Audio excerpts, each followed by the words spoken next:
ایک آدمی تھا تو اس کی بیوی انتقال کر گئی اور اس نے طلاق دے دی. 10-11 سال کا اس کا بیٹا تھا. اس نے دوسری شادی کر لی. ایک دن اپنے بیٹے سے کہنے لگا, بیٹے وہ سگی اماں ٹھیک تھی یا یہ والی ٹھیک ہے؟ تو بیٹا کہنے لگا, ابا جی یہ ٹھیک ہے, وہ سگی امی جھوٹ بڑے بولتی تھی, سگی امی جھوٹ بڑے بولتی تھی, جھوٹی تھی, یہ سچی ہے. اس نے کہا, بیوقوف تیری ماں جھوٹی تھی. اس نے کہا, ابا بڑی. کہا کس طرح؟ کہنے لگا, ابا جی میں نا کبھی, آپ کو پتا میں شرارتی ہوں, کبھی میں شرارت کرتا تھا نا, کوئی برتن توڑ دیتا تھا تو میری سگی اماں مجھے تھپڑ مار کے باہر نکالتی تھی. کہتی تھی میں تالا لگاؤں گی باورچی خانے کو, تجھے ساری رات روٹی نہیں دینی, تو آج بھوکا ہی رہے گا, بالکل نہیں دینا, ساری رات نہیں دینا. بڑے دعوے کرتی تھی, قسمیں اٹھاتی تھی, پر بڑی جھوٹی تھی. آدھا گھنٹہ بھی نہیں گزرتا تھا تو گلیوں میں مجھے ڈھونڈنے لگ جاتی تھی, ڈھونڈ کے لاتی تھی, ڈھونڈ کے, اور لا کے نا تو غلطی میری ہوتی تھی, رونا میری اماں شروع کر دیتی تھی. وہ اوے مینوں نہ ستایا کر وے پترا. پھر میری مرضی کا کھانا مجھے پکا کے دیتی تھی, میری مرضی کا. اور پھر میری اماں مجھے تحفہ بھی دیتی تھی. ابا جی وہ جھوٹی تھی, پہلے کہہ رہی تھی ساری رات نہیں دینا, اب آدھا گھنٹہ. یہ بڑی سچی ہے, جواب بھائی ہے. میں شرارت کرتا ہوں تو تھپڑ مار کے نکال دیتی ہے, کہتی ہے روٹی نہیں دینی. پھر میں ساری رات رو کے گزارتا ہوں پر نہیں دیتی. یہ سچی ہے, وہ جھوٹی تھی. تو ماں کے درد کو کیا سمجھے؟ بچے تو کہتے ہیں اماں نے ہمیں قید کر دیا, اماں کہتی ہے میری مرضی سے کھاؤ. اور تجھے نہیں پتا اس نے قید نہیں کیا, وہ تم سے پیار بڑا سچا کرتی, اور بڑا سچا پیار کرتی ہے تیرے ساتھ, بڑا سچا. بیٹا برگر کھا کے آ جاتا ہے, اماں کہتی ہے روٹی کھا لے, کہتا ہے نہیں آپ نے بینگن پکائے ہوئے ہیں, میں نے نہیں کھانے. تو اماں منتیں کرتی ہے, کہتی ہے چل توں دس کی کھانا ہے, تینوں سیویاں نہ بنا دیاں, فٹافٹ دال پک جائے گی, کیا کھائے گا؟ وہ ابا جی میری طرح قریب سے کہتے ہیں چھڈ پرا, بھوک لگے گی تو آپ ہی کھا لے گا. لیکن اماں کہتی ہے اس نے روٹی نہ کھائی تو مجھے نیند نہیں آئے گی. تو اس درد کو سمجھنا. ماں کے سینے میں نا, دیکھیں نا ایک بچی ہوتی ہے BA, وہ اس نے کر لیا, اس کی اماں روز کہتی ہے بیٹے سویرے اٹھا کر. ساس کے پاس جائے گی تو وہ کہے گی کہ اس کی اماں نے سویرے اٹھنا سکھایا ہی نہیں. اب بیٹی کہتی ہے اماں جدو جاواں گی ویکھی جائے گی. اچھا اس کی شادی ہو گئی, اس کی ساس نے آہستہ آہستہ شکوے شروع کر دیے, خامن سے کہنے لگی تو اس کو اٹھاتا ہی نہیں سویرے. وہ بھی کہتا ہے کمرے میں جا کے اماں شکوہ کرتی ہے تو اٹھتی نہیں. اور بچی لاڈلی تھی, وہ نہیں تھی اٹھتی ٹائم پہ. زندگی کے 22 سال 23 سال وہ سویرے نہیں اٹھی, وقت پہ نہیں اٹھی, مثال دے رہا ہوں. پھر اسی بیٹی کو اللہ نے ایک بیٹا عطا کر دیا. صبح 100 آواز اس کی اماں دیتی تھی پر اس کی آنکھ نہیں کھلتی تھی. لیکن اسی بیٹی کا بیٹا سحری کے وقت ہلکا سا روتا ہے, ساری دنیا سوئی ہے پر اماں اس کی فٹافٹ جاگتی ہے, فٹافٹ جاگتی ہے. میں غلام ہوں ایک آستانے کا, اور میں سمجھتا ہوں جو کسی کا مرید ہی نہیں اس پر تو سایہ ہی نہیں, اسے چاہیے کسی بزرگ کا سایہ حاصل کرے.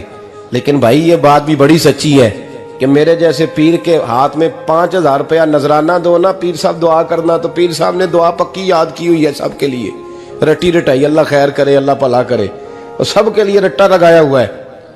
اور اماں کو بیٹا ویسے ہی کہہ جائے, ویسے ہی اماں میں انٹرویو دینے جا رہا ہوں ذرا دعا کرنا, وہ بیبیاں منگا کے دعائے تنجینہ پڑھانا شروع کر دیتی ہے, اور ساری رات مصلے پہ بیٹھی. اس درد کو سمجھنا. اور بھائی بڑا ویل ڈریس بیٹا ہوتا ہے, ویل ڈریس نوجوان, وہ 18,000 کا جوڑا پہنتا ہے, 7,000 کا جوتا خریدتا ہے, وہ قیمتی قسم کی گھڑی استعمال کرتا ہے. لیکن اسی بچے کے جب اپنے بچے ہوتے ہیں نا تو بیوی کو کہتا ہے یہ لے 10,000 روپیہ, بچوں کے کپڑے خرید لے, میرے صحیح ہیں ابھی کل ہی تو خریدے تھے. اور باپ, اور تو سمجھا ہی نہیں یار, 30 سال باپ نے جوانی ساری سعودی عرب کو دے دی, لیکن تیرا خیال رکھا. میں ایسے لوگوں کو جانتا ہوں جنہوں نے 30 سال پردیس میں کمبل نہیں بدلا, اور جہاں گئے تھے تو ایک کمبل خریدا تھا پھر بدلا نہیں. تو ماں باپ کے بارے میں, اور یہاں بچے حساب کرتے پھرتے ہیں, بھائی تو پچھلے مہینے بھی 5,000 دیتا سی, تسی پیسے اندر کر دے کی ہو, ماں باپ سے حساب کرتا ہے تو